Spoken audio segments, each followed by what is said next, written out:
What's up, everybody? John from Old Running Farm here. Thanks for joining us. In today's video, we are going to talk about some controversial chicken opinions because apparently it is spring, even though it's 25 degrees outside right now. Mother Nature, you wonderful lady. Anyway, so we're going to talk about some controversial chicken opinions.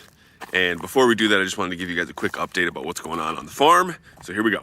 So we got some logs in the front yard, which is new. How about that? That's because my area over there is kind of full, but you can see these raised beds are coming along. We have a lot going on, actually. We are going to be doing an in-ground bed thing over there. So we got some wood chips delivered. We're going to wood chip it and put some compost in the ground there. I'm going to have to do something with that giant stump right there, but I'm not sure what yet. Probably just cut it down to flat or something. It's big.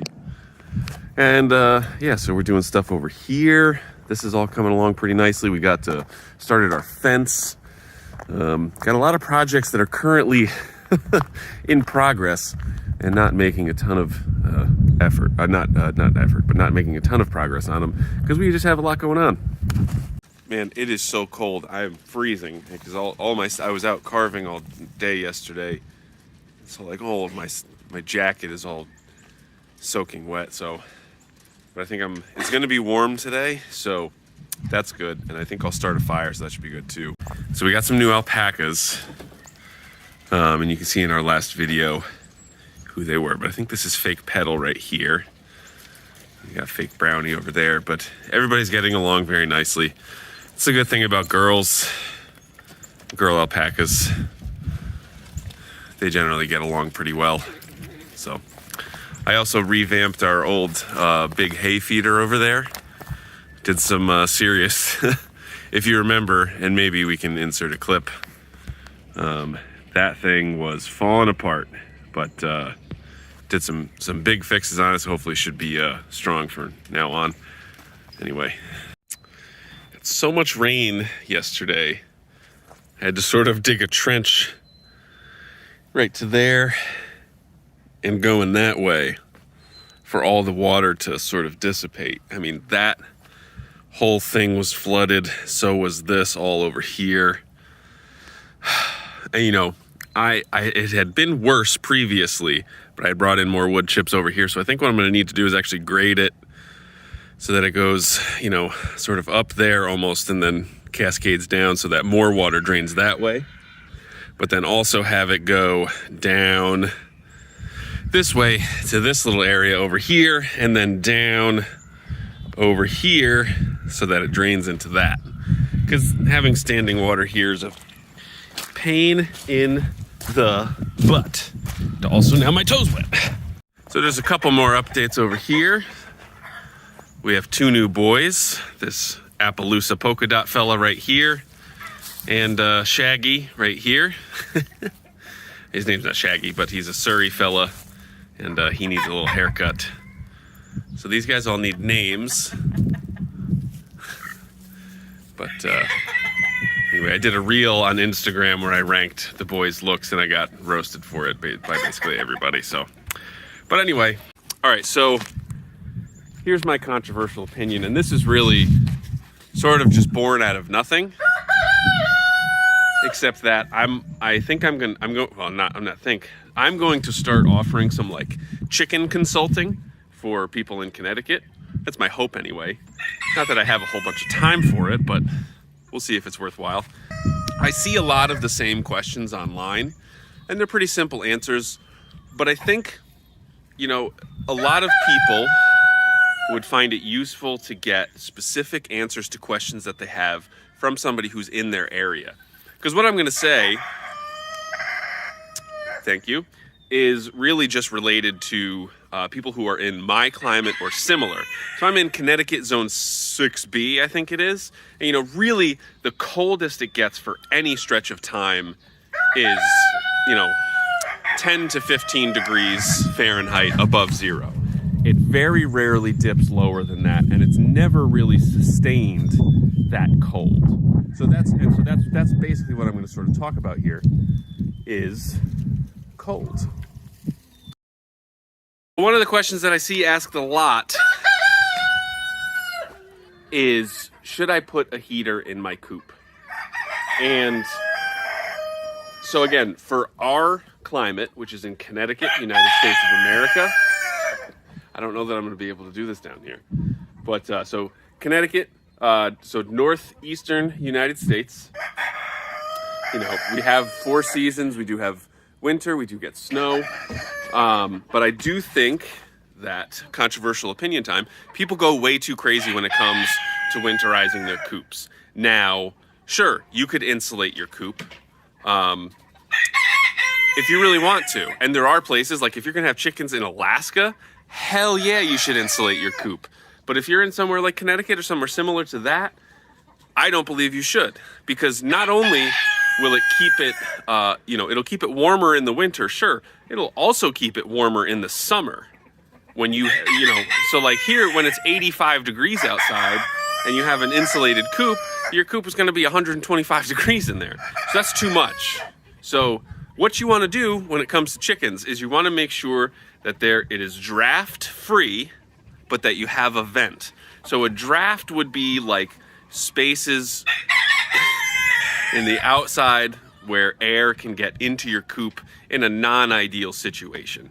So like if you don't have a good seal around your door, if you don't have a good seal around your roof, stuff like that. But a vent is somewhere that's usually at the peak of your roof so that moisture can escape. I really hope this video is going to turn out okay with all of these roosters yelling in the background. Hopefully it is. But so a vent will allow moisture to escape. And so a lot of the things that we see in wintertime is chickens, especially those who have big combs, getting frostbite. And the way that they get frostbite is that moisture freezes on their little hairdo when they're in the coops at night. And so if you have a means of expelling that moisture via a vent, you shouldn't have that problem anymore. But chickens are, really hardy. Oh, also this depends on which types of chickens that you have, because if you have annoying chickens like Chamois Spitzhaubens and their rooster who attacks us at every opportunity he gets, even through the door. But you know what, at the same time, like we just did a fertility test on their eggs. I think they were all fertile. So he's not a nice guy, but he is, sometimes the ladies like the not so nice guys. Anyway, so should you heat your coop? Should you insulate your coop? I say no, unless you're somewhere where it is consistently like less than freezing for months at a time. I don't think it's worth it. So the other thing that I see asked all the time is, should I put a heat lamp? And I think that is an absolute 100% never. Never, ever, ever, ever, ever, ever put a heat lamp in your coop. And the reason why is because chickens release ammonia with their poop, and you're also basically right inside of a tinderbox, especially if you are the type of person who is very good with keeping your coops clean and you have fresh shavings in there or whatever. I guess if you have sand as your floor in your coop, you're much less prone to having it be a tinderbox. But at the same time, a heat lamp in itself, when it's unmanaged, is very dangerous. And you can have all the fail-safes that you want. Chickens fly around, chickens jump around. If they knock that heat lamp off and it sits either in sand or in pine shavings, or even if it sits and is facing a stud, it can light that thing on fire, and then all of your chickens are gone. And so you don't want that. And now I know a lot of people are saying, I screw mine to the rafters. There's no way it could fall. There's been a lot of things that people say, there's no way that this can happen, and they happen. And so to me, the risk is just not worth the reward. And like I was saying earlier, chickens for the most part are very hardy. They trap air between their feathers and they fluff up and they get all poofy, and that's how they hold that warm air to keep their bodies warm. You know, they sit on their little legs, they clutch together to be warm. So I really think it's unnecessary. Again, everything changes if you're in Alaska. I don't know anything about keeping chickens in Alaska, but I would imagine you need to have some form of heat. But I wouldn't recommend a heat lamp. So, next controversial take for chickens is brooder plates. So we have hatched an awful lot of chickens on this farm, Catherine, as evidenced by the mountain of chickens that we currently have, and I'm sure you know. But so a lot of people ask if the brooder plate works better than a heat lamp. And I know you heard me just trash heat lamps in the coop, but here I am with a contradictory statement that heat lamps are much better for brooding chicks than brooder plates. So here's my issue with the brooder plate. Number one, it does not give you easy, ready to see information on how your chicks are doing. And what I mean by that is, if you don't know what a brooder plate is, it's basically a heating plate that's like a plastic thing, and it has like 4 legs, and you can either angle it, you know, either way.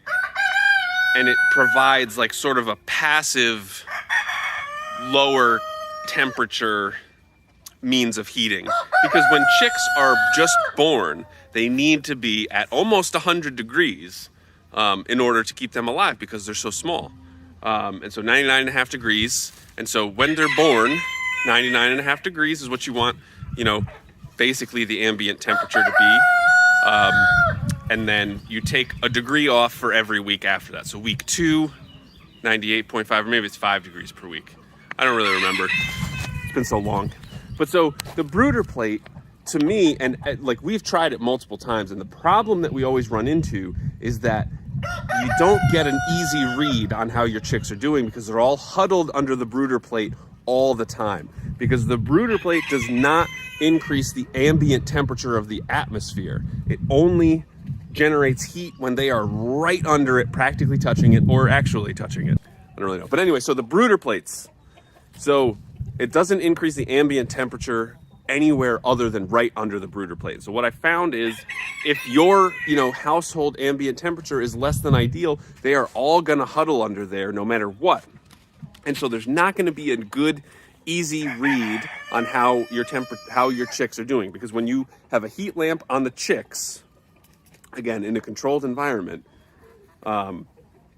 you can tell just by looking at them how they are doing temperature-wise. Because if they are all huddled up under that heat lamp, you know that it's either too far away or they're just too cold. And if they're all scattered all over the place, then you know it's too hot. So it's an easy read to look in there and say, oh, those chicks are doing well because they're all, sort of scattered around, they're eating, they're drinking, but they're not all huddled together and they're not in a circle around the outside. So, and now I know I had just talked about how you don't want a heat lamp in the coop. The difference is a heat lamp on a brooder is much safer because you're inside your house and you have more control over it. Whereas when you're just having it out in the coop, you don't know what's going on all night, So what we usually do is we have a little wooden board that is then attached to the brooder, and then we screw in that lamp there. Anyway, I don't know. I know, again, that's contradictory to sort of what I said before, but what I would say is heat lamps, good for brooding, just make sure it's screwed in there, bad for coop heating. Especially just because the amount of ammonia that chickens generate, and as big chickens fly around, they bump into things, they fight, all kinds of things happen. Anyway, brooder plate bad, heat lamp good for brooding, heat lamp bad for outside. Don't insulate. Because I think the thing that people overthink is, taking care of their chickens. If people want to be good chicken keepers, chicken tenders, if you will. Anyway, chickens will give you signs as to how they're doing. You want them to be healthy, you want them to be pecking around, you want them to be, scratching around, doing chicken things. And so as long as they're doing that, you should be good. And, just pay attention to your chickens, and they'll let you know how they're doing. Don't light your coops on fire, everybody. Anyway, thank you guys for watching this one. I will see you next time.